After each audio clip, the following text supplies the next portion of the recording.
अध्याय 21। दृश्य कल्पना। विजुअलाइजेशन या मानसिक चित्रण वह प्रक्रिया है जिसमें व्यक्ति अपनी कल्पना का उपयोग करके किसी अनुभव, परिस्थिति या परिणाम को मानसिक रूप से स्पष्ट रूप में देखता है।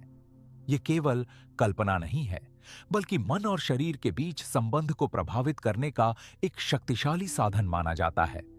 जब हम किसी दृश्य की स्पष्ट कल्पना करते हैं, तो मस्तिष्क कई बार उसी प्रकार प्रतिक्रिया देता है जैसे वह वास्तविक अनुभव के समय करता है। यही कारण है कि मानसिक अभ्यास का उपयोग एथलीट्स, कलाकारों और चिकित्सकीय पुनर्वास कार्यक्रमों में भी किया जाता है। योग और ध्यान परंपराओं में भी मानसिक चित्रण का उपयोग लंबे समय से किया जाता रहा है। ध्यान के दौरान प्रकाश, ऊर्जा प्रवाह या किसी शांत स्थान की कल्पना करना मन को स्थिर करने और भावनात्मक संतुलन स्थापित करने का माध्यम माना गया है। मनुष्य की चेतना में कल्पना एक अत्यंत अद्भुत क्षमता है। फिर भी शायद यही वह शब्द है जिसे सबसे अधिक गलत समझा गया है। सामान्यतः हम कल्पना को या तो दिवास्वप्न मान लेते हैं या स्वयं को सांत्वना देने का एक मानसिक उपाय। जब जीवन कठिन लगता है तो हम कहते हैं, अच्छा सोचो, कल्पना करो कि सब ठीक है। धीरे धीरे कल्पना का अर्थ वास्तविक अनुभव से भागना बन जाता है। यही कारण है कि जब विजुअलाइजेशन की बात की जाती है तो बहुत से लोगों को वह अवास्तविक, भावनात्मक या केवल प्रेरणात्मक भाषण जैसा प्रतीत होता है। परंतु विजुअलाइजेशन न तो कल्पना का भ्रम है और न ही सकारात्मक सोच का अभ्यास। ये मन की कहानी नहीं, बल्कि शरीर के साथ संवाद की प्रक्रिया है। मन शब्दों में सोचता है, पर शरीर शब्दों में नहीं जीता। शरीर का अपना एक मौन तंत्र है। वह चित्रों, संवेदनाओं और आंतरिक दिशाओं के माध्यम से संसार को समझता है। यही कारण है कि किसी पुराने भय की स्मृति मात्र से हृदय गति बदल जाती है। किसी सुरक्षित स्थान की कल्पना से कंधे ढीले पड़ जाते हैं और किसी प्रिय व्यक्ति का चेहरा याद आते ही सांस स्वतः गहरी हो जाती है। यहां तर्क या निर्णय नहीं होता, शरीर सीधे अनुभव पर प्रतिक्रिया देता है। विजुअलाइजेशन इसी अनुभव भाषा का उपयोग करता है। यह शरीर को समझाने की कोशिश नहीं करता, यह उसे दिखाता है कि सुरक्षा कैसी महसूस होती है। कल्पना और विजुअलाइजेशन के बीच अंतर सूक्ष्म है पर अत्यंत महत्वपूर्ण। कल्पना अक्सर अनियंत्रित होती है। वह अतीत की स्मृतियों और भविष्य की आशंकाओं के बीच भटकती रहती है।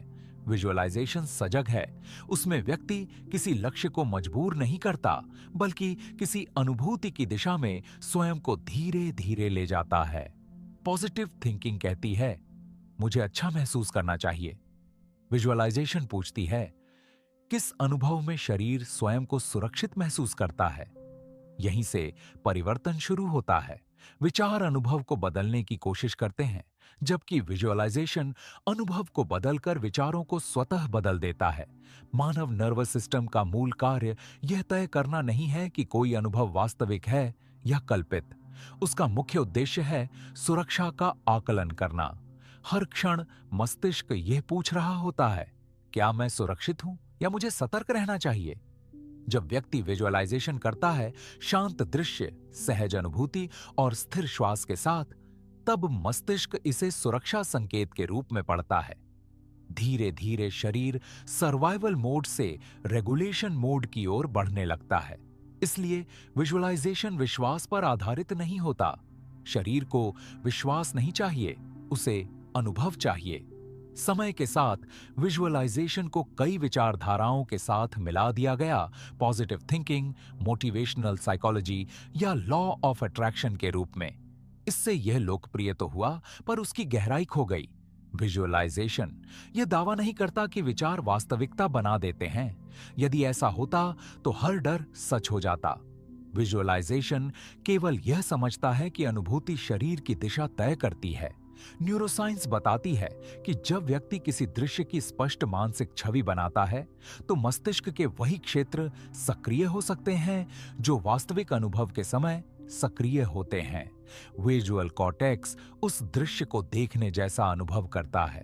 लिम्बिक सिस्टम उससे जुड़ी भावना को पढ़ता है और ऑटोनॉमिक नर्वस सिस्टम शरीर की अवस्था बदलना शुरू कर देता है। अमिगडाला की तीव्रता कम होती है, वेगल पाथवे सक्रिय होते हैं और पैरासिम्पैथेटिक अवस्था बढ़ने लगती है। वही अवस्था जिसमें पाचन, मरम्मत और प्रतिरक्षा प्रणाली बेहतर कार्य करती है।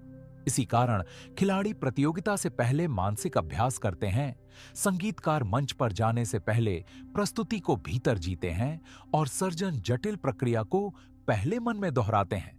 मस्तिष्क रिहर्सल और वास्तविकता के बीच पूर्ण दीवार नहीं बनाता। यहां हीलिंग का अर्थ समझना आवश्यक है। हीलिंग हमेशा रोग समाप्त होना नहीं है। हीलिंग का अर्थ है शरीर का संतुलन की दिशा में लौटना।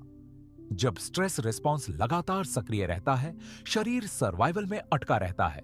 विजुअलाइजेशन धीरे धीरे यह संकेत देता है कि तत्काल खतरा समाप्त हो चुका है। तब शरीर रिपेयर की ओर लौटता है। इसलिए विजुअलाइजेशन उपचार नहीं करता, वह उपचार के लिए वातावरण तैयार करता है। पर विजुअलाइजेशन अकेला पर्याप्त नहीं होता। यदि श्वास तेज है और शरीर तनाव में है, तो इमेजरी केवल मानसिक गतिविधि बनकर रह जाती है। श्वास रेगुलेशन शरीर को सेफ्टी सिग्नल देती है। हमिंग या मंत्र जैसी ध्वनियां लिम्बिक सिस्टम को शांत करती हैं और वैगस नर्व को सक्रिय करती हैं। जब शरीर सुनने की अवस्था में आता है, तब विजुअलाइजेशन दिशा देने लगता है। पूरा ऑडियो सुनने के लिए बुक पढ़ें